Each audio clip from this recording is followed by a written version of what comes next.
Hey Aquarius, how are all my seekers doing? I'm working with the Tarot of Vampires. Ooh, the Lover is in the bottom of the deck. Oh look, a red rose. Can you see? Gotta love how things just sink.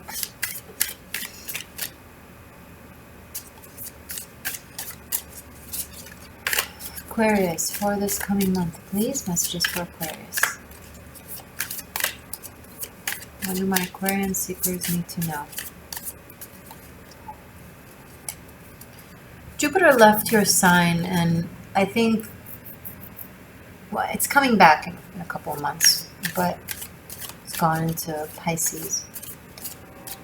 I don't think you're going to lose your fortune. Although you do have to be more on your toes because Saturn is still in your sign. Some will say, oh, the good luck is over, now back to being strict and hard lessons. Yes, if you haven't learned your lessons, the harsh lessons will continue. But if you have, by the most parts, I think another element that Jupiter had in your sign was that it expanded not just good stuff, but also issues. It brought them forward to the table, right? Jupiter is a very expansive energy for you to be more conscientious of. So Saturn can tell you, see the things that you need to work on that were inside yourself that you weren't aware of. That Jupiter was like, hey, let's make things bigger so you'll see. So now that you know, now that you're conscientious, Jupiter can be like, you know, can give you a little bit of a break, move into Pisces.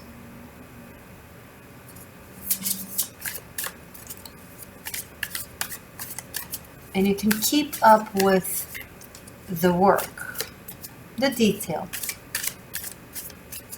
the things that need to be done, the conversations, the responsibilities, the approaches, the invitations, the acceptance, the reaching out, the allowing, the initiating, all of life. But it's calmer now. Again, if you learned your lessons. You're smart. I'm sure you have. The Empress, what a lovely start for your reading.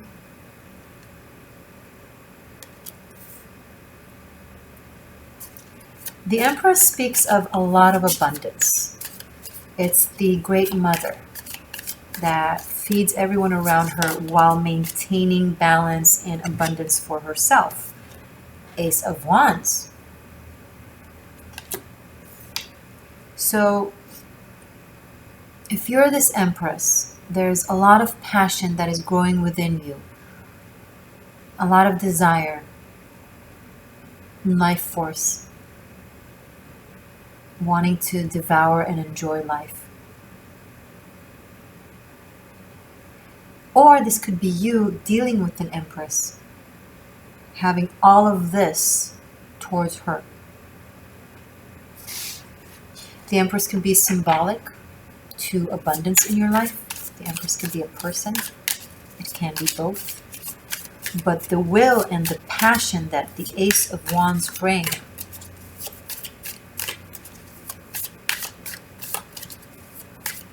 it's all you can see. It's all you can think of. It's all you can be. Once you become an Empress, it's all you can ever be. It's a level of abundance and fluidity of mind that can't be taken away. Once you are in the flow, like in the words of Abraham Hicks, once you're in that vortex, once you tasted that ease, serenity, abundance, connection, beauty, you are never willing to go back from there. 8 of Pentacles. And there's a willingness to work for it, on it, towards it, with it, to study, to explore. Some of you are studying something that you're very passionate about. Some of you are working on your skill set in a way that is very like all in. Four of Pentacles.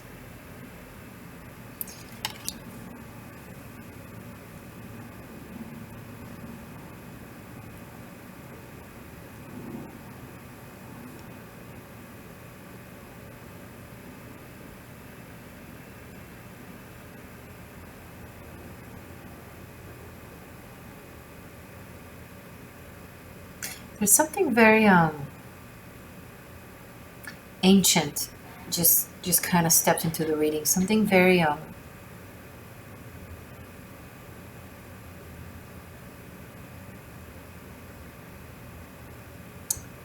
some of you are carrying some very, very old, deep, ancient wounds of some sort. It could be past lifetime, it could be your own life experiences, it could be both. And it has made you in a way to who you are. Now, I know a lot of us in the spiritual community and in therapy and etc. We talk a lot about shedding these things and going back to the core sense of self. But truly shedding everything and going back truly to the core of the self, it's pretty much going back to being spirit. That's not really tangible in life. The tangible aspect of it is deciphering the wisdom that you have attained from those pains versus the triggers and the loops and the mechanism, right? One serves you very well, the other debilitates you. So I'm seeing you like nitpicking with this Eight of Pentacles into this Four of Pentacles energy of yours, of the things that you hold on to within you. This could be things that are yours, like in your life. This could be aspects of yourself. Personality, behavior, beliefs, all that. It's almost like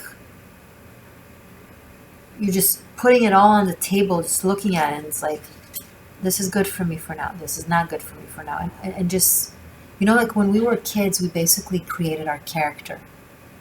We observed our environment, our family, our friends, our culture, our leadership, our society, our friends, our loved ones, and our enemies. And we've characters on television and characters in books. And we've established a sense of self that is basically a sum of many little different things that were around you. I'm kind of seeing you doing that right now, like collecting pieces of personality that you want to maintain into this and create this, you know, the avatar that is you, recreate it, should I say. And others you feel like you need to cut out of you literally through the flesh. Please don't ever take me literally when I say things like that. It's symbolic. Now, if it applies for some of you in like a level of surgery of something, okay, but that's the only way that it can apply.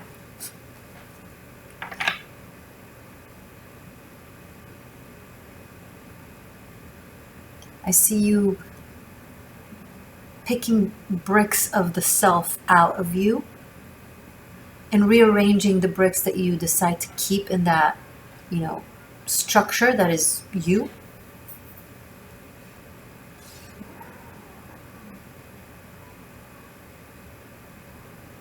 And it's guarded by this energy of an Empress, you know. It's guarded and guided with the idea of creation, choosing life, choosing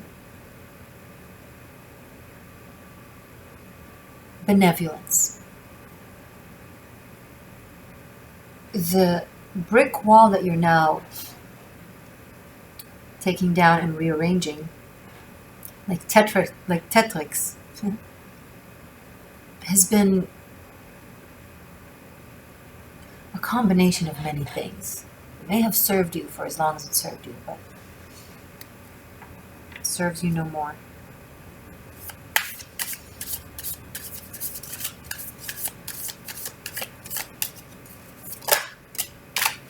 The Death card, amazing. To have the Empress and the Death card, this is the Taurus-Scorpio axis. Literally life versus death. What do you choose, life or death? The Death card in the tarot, ironically, speaks of life. It exists to remind us. It exists like death exists, to remind us to live, to remind us that life is short, to remind us that we are here to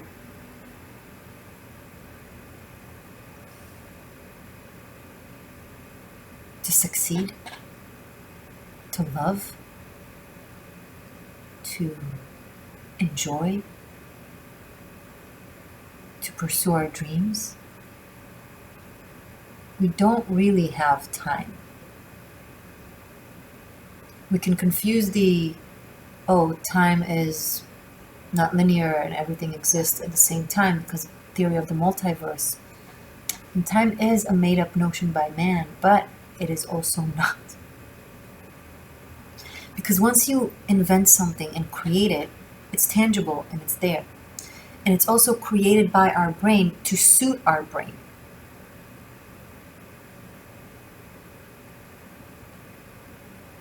Because everything is on a scale, we can say, oh, we have time for everything because there is no time. Or we can say, well, we have time for nothing because there is no time.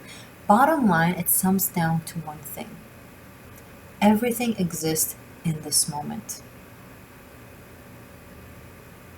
There's no escape of this moment. And all we try to do as humans is deny the notion of time because of philosophical ideas, thus imprisoning ourselves within the notion of time. The way you liberate yourself from the notion of time is by respecting the notion of time. Because then you give it your all in every single moment, rather than giving nothing. We have got to stop using, as humans, as society, especially in the spiritual community, we have to stop using beautiful spiritual philosophical notions as excuses to run away from dealing with the most spiritual and philosophical thing there is, life. Waking up in the morning, opening your eyes, washing your face, drinking your coffee or tea, whatever. In my case, I just moved to decaf. It's fun. 3 days of heavy headaches, but now I'm clean. You know, when you stop doing something and you're in pain because of it for a few days, that's when you know you really don't need that crap. I was in such a crazy headache for 3 days after not drinking. All I did was drink 1 cup of coffee a day in the morning. That's it. I wasn't even a heavy drinker of coffee. I just drank 1 cup of coffee a day. And my brain was like pumping when I stopped. Now it doesn't. Now it's fine.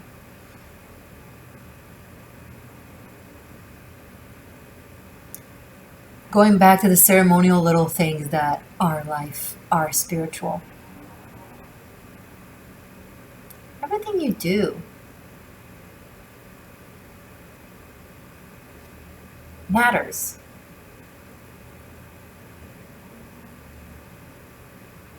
And when we can't handle the responsibility of, oh my God, every moment is infinity and everything I do matters, we distort the meaning of it to fit our self-negligence. The Empress and the Death card don't allow any of that. They are such intense energies. They are the framework and the empty that holds that framework for everything. The empty space and the matter, the death and the life. It's like it surrounds you now.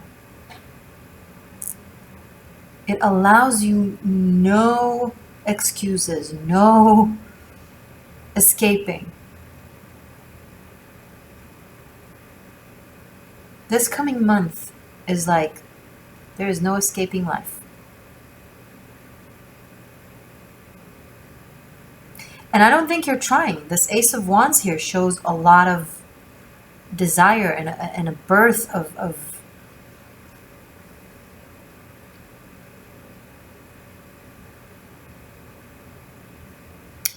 power. There's a lot of power on this table. The Empress and the Death card are very, very powerful. And the Ace of Wands just gives it so much fire. And it spreads. You know, once that energy trickles within you and wakes up, it starts spreading like wildfire.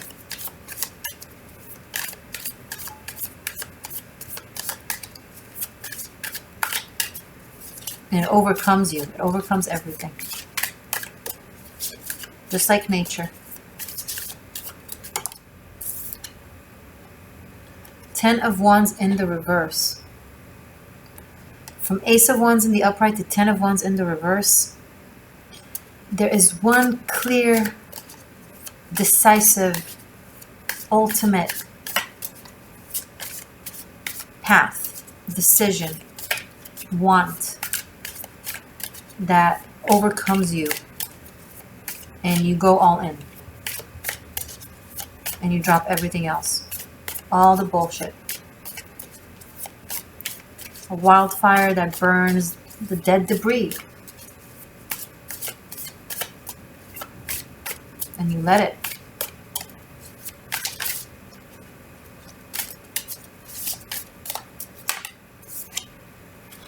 Two of Cups.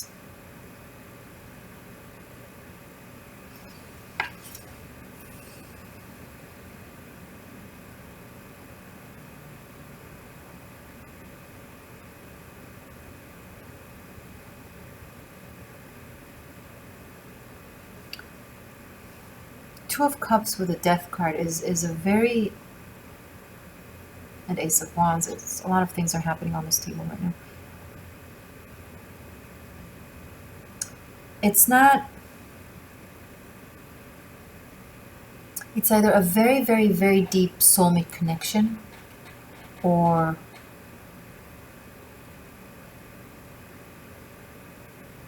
a very intense, meaningful connection. It sounds like it's the same thing what I just described.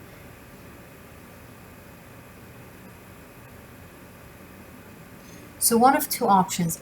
Either there is a transformation that you're going through that leads you to the ability to open up to love, or there is love that you're going through that opens you up to the ability to transform.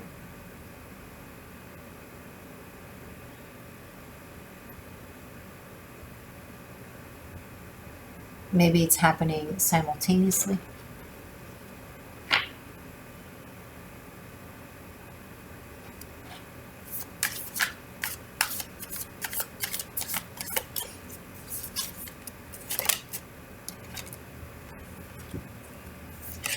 The Chariot in the reverse. Sorry, the Chariot in the reverse.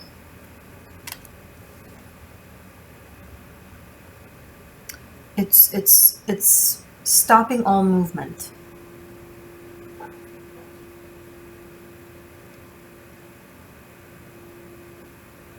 It's a complete press on the brakes and just standing still in one place.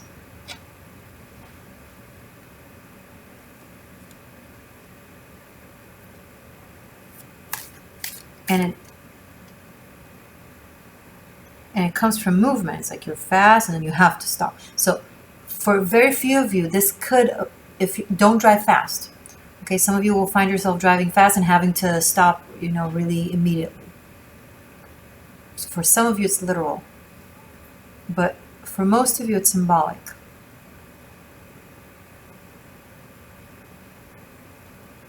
It's just, it's an energy that makes you just pull over on the side of the road and look at the view. That's what it is. The analogy is you're driving, there's destination, there's whatever. And then suddenly something unveils and it just forces you to stop. and take it in. This is what I'm seeing on the table. Having something that makes you just pull over from the race.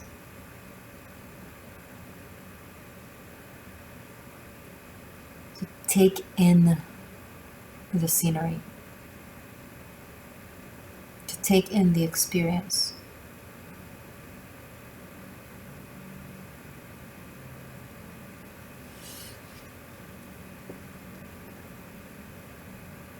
And there's so much focus. So much focus on this table.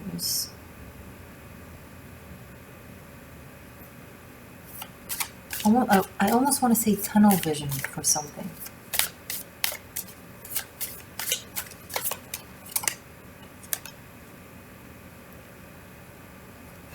Page of Wands. Underneath the Ace of Wands. A message.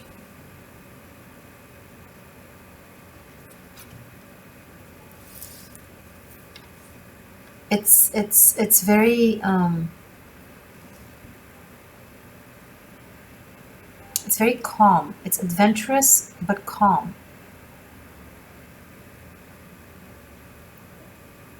It's the part where after you pull over to watch the view, you get out of your car and you just walk into that area to explore. So the spirit of adventure goes off the highway into a little trail, off driving into a little walk. And instead of taking so much in from the environment, you're looking at a flower, you're looking at a beetle, you're looking at a rock. There's a metonymy to your exploration. There's a microcosmos. And it allows you to take more in, and it allows you to learn more in. Because there is so much to learn from a drop in the sea when you truly, truly focus on that drop, as opposed to trying to take the entire ocean in.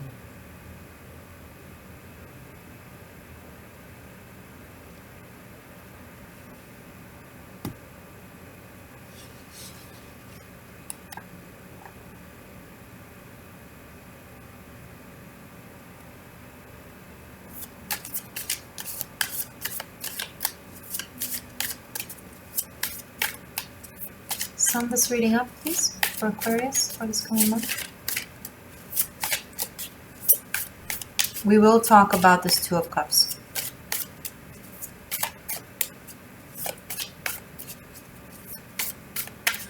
Oh, there is the right, the full moon in Sagittarius and the eclipse.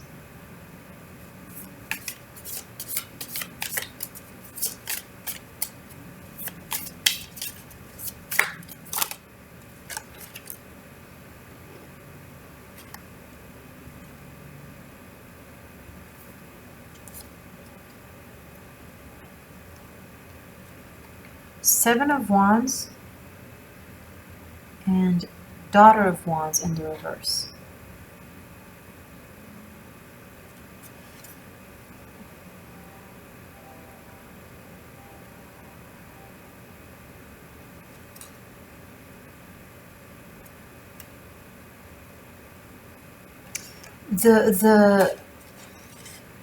That's gonna sound so weird for you. Okay. Well, you're Aquarius. I can say anything to you guys. You won't judge me for being weird. That's fine. So, I don't know how do I say it without sound like J.R.R. Tolkien. it's so dramatic. It's so like, okay, it's like the oh my God, phone. The spirits of the forest, same forest that this wildfire has taken over and cleansed from the breeze, from dead weeds and dead trees to Make, natural fires, when they occur, it's to make room for new growth. It's to help the soil reborn. The reason I'm emphasizing natural fires is that I don't want anyone taking it as a reason to, so it's okay that we burn Amazons and forests for the sake of growing cattle. No, it's not okay. The spirits of said forest are chasing away with quiet intensity some toxic aspects of you or within you, or that you're carrying, or all of those. So this forest that or scenery or area that you change route into, right? You find yourself almost like in this secret garden. How did I get here? I pulled over because of the view, and I wandered off. Like, where am I now?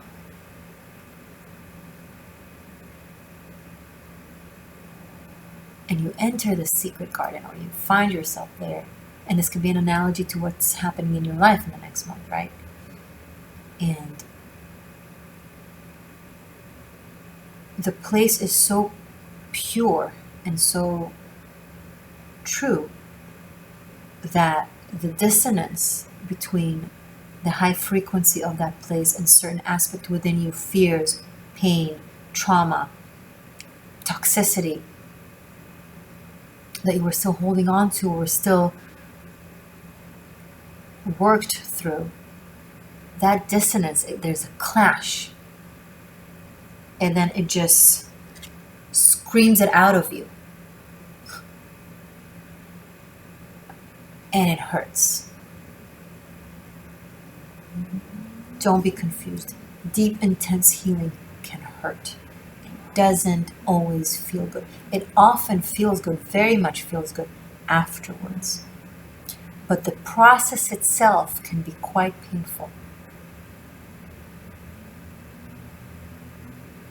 Where the body just releases toxins. Just like my 3 days after I quit caffeine, my brain was in pain.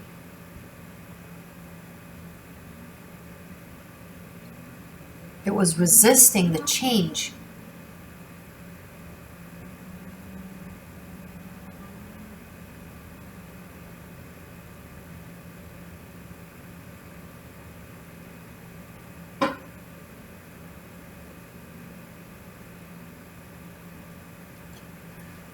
Want to see the cards?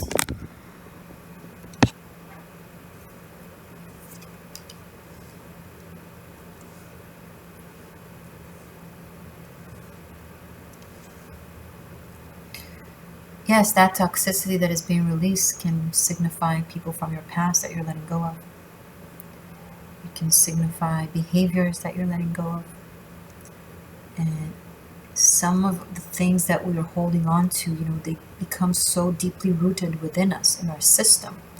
So the extraction is painful. And the system needs to readapt to itself without these things. Even if those things were toxic and hurtful and harmful to the system, still it gotten so used to working around them and as them attached to it. And now it leaves a certain gap, a certain hole that needs to be filled with new growth. Well, the Empress here is Gaia, it's Mother Nature. It's the seasons. The energy is there. There is energy of life to replace the energy of death.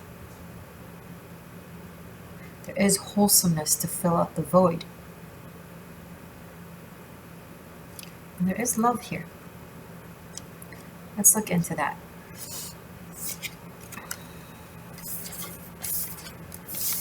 I'm going to do a double pentagram spread. I'll look into you and your person of interest for this coming month. These cards are so beautiful. It's a new deck that I'm discovering. I'm just in love with it. Like, they're so pretty. And the creatures here are so cool.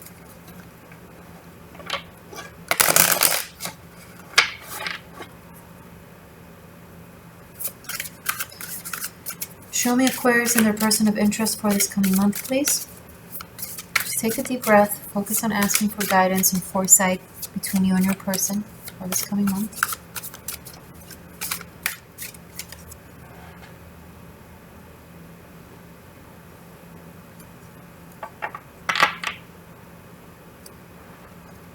Aquarius, their person.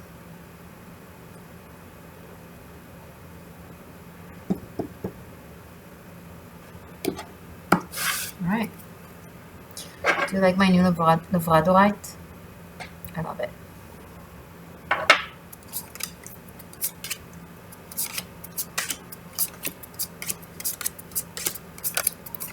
So, this is you, this is your person, but if this sounds like you and this sounds like your person, you may of course reverse the roles. Past, present, and future potential for this coming month.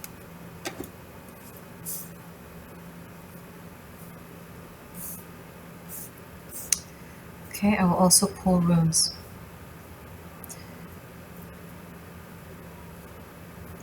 Okay.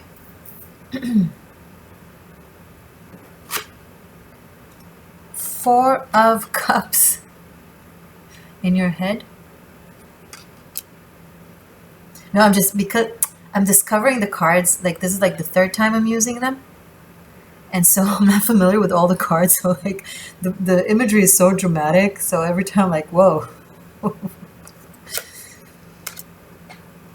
Lord of Cups, which is like King of Cups in your person's mindset. Interesting. They're holding the head of Medusa. So most people are familiar with Medusa as like, you know, a monster with that when you look at her, then you turn into stone, right? But it's just another example to the demonization of women. Medusa was a beautiful, beautiful maiden whom Zeus fell in love with and had an affair with. And no, actually he didn't have an affair with her, he raped her. He raped her, he wanted her, he raped her. And then she went to Athena to complain, you know, for justice because she was wronged. And Athena, who is the goddess of justice, right? Instead of listening to her and honoring her, she wanted to keep the peace in the Olympus and protect Zeus. So she punished Medusa. She turned her into this stone. And gave her a fate worse than death. She was demonized. She became the monster. And she wasn't. He was.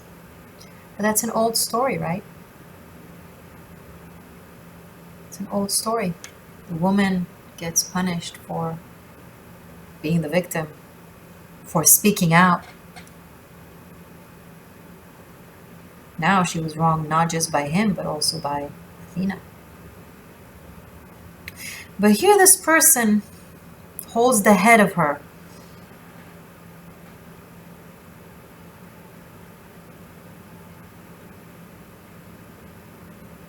Is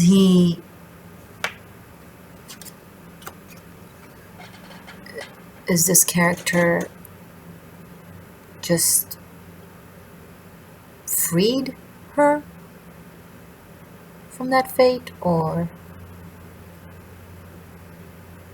did he not see that he was looking at someone who isn't an enemy, but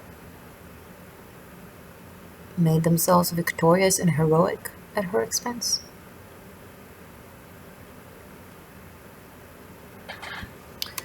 I don't know why we have all this in your person's mind, Aquarius.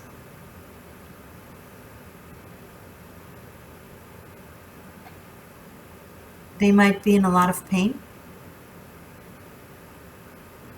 They might be trying to integrate different truths that they are certain about, but they're very, very different. So it creates conflict within themselves. Like, what is true? Is Medusa a monster that needs to be slayed in order to protect people who happen to look at her from turning to stone? Or is Medusa needs to be saved because Medusa is the actual victim?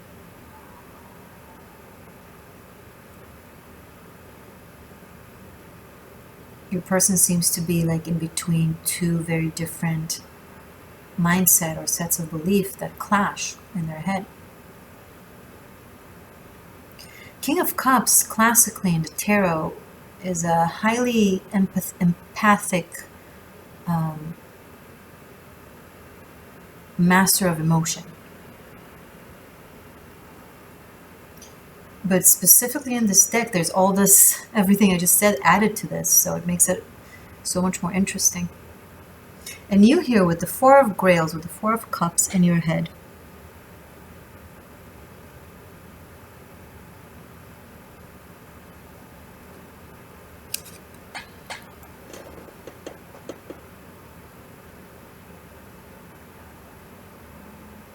It's like you either feel like you're the victim or you feel like you're the aggressor. Do you have anything in the middle, Aquarius? Can you just, maybe perceive yourself as a normal person that goes through life and it's challenging sometimes, and sometimes you make mistakes, sometimes things are not clear. You don't have to be the good guy or the bad guy. You can be somewhere in the middle, a little bit of both, like all of us. Okay, I have a feeling this is going to be a very interesting reading. Let's see the runes. Runes about love, please, for Aquarius for this coming month. Message for Aquarius about their love life for this coming month from the runes, please.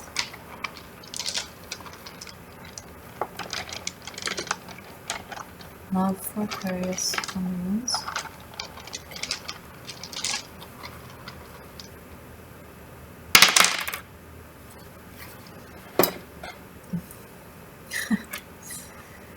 Fehu in the upright.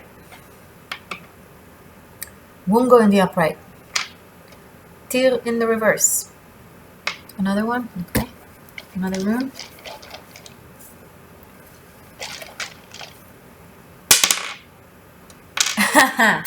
I knew it. I knew it doesn't end there. Gebo. Alright, I will continue this right now. Link below in the description box. You can find it on Vimeo for separate purchase. And you can find the same one on Patreon, where you also have all the other extendeds and all the other content, VIP content for different tiers. Join the Existential Shift. Join my community. Check it out at least.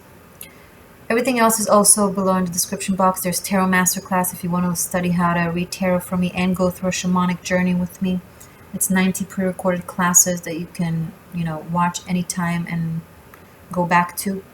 I'm very, very proud of it. And I'm very, very proud of you. Love you guys. See you soon.